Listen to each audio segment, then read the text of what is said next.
What kind of value can you bring to a company?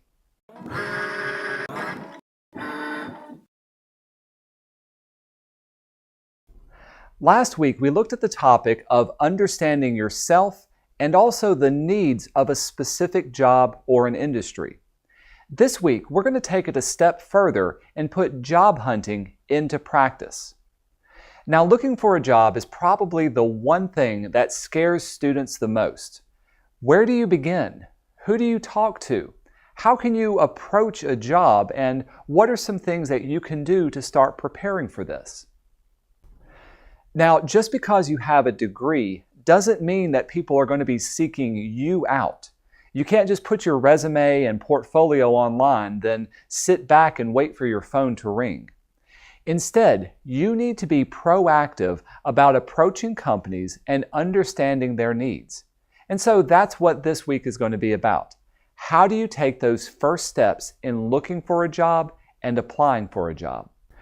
As you read chapters 3 and 4 this week, I want you to imagine that you're going to be applying for a graphic design job. You found the job of your dreams and they're wanting to hire someone in your field. And this can be a realistic job, maybe something you've heard of before or a place you've worked.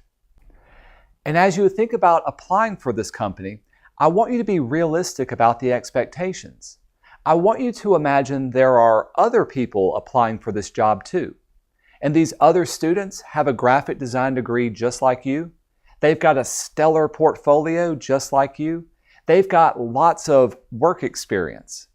In other words, I want you to imagine competing against these people for this job. How are you going to do it? Well, here's the secret I want you to keep in mind throughout this whole process. A company is only going to hire you if you can bring value to their team. So when you're looking for a job, don't just look for a place that you can send your resume. Actually research that company.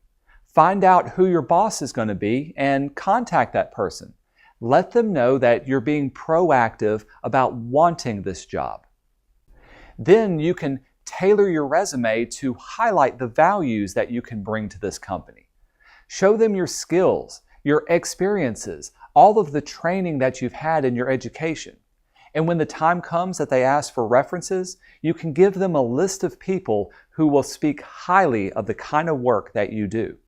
You can also pair your resume with a cover letter that talks specifically about how you're going to meet the needs and values of this company. And finally, you can build a portfolio that shows the kind of work you can do that'll meet the needs and values of this company and its clients. So that's what this week is about. How do you approach a company? How do you show this company that you're adding value to their team? Value in your education, value in your skills, and in your work ethic.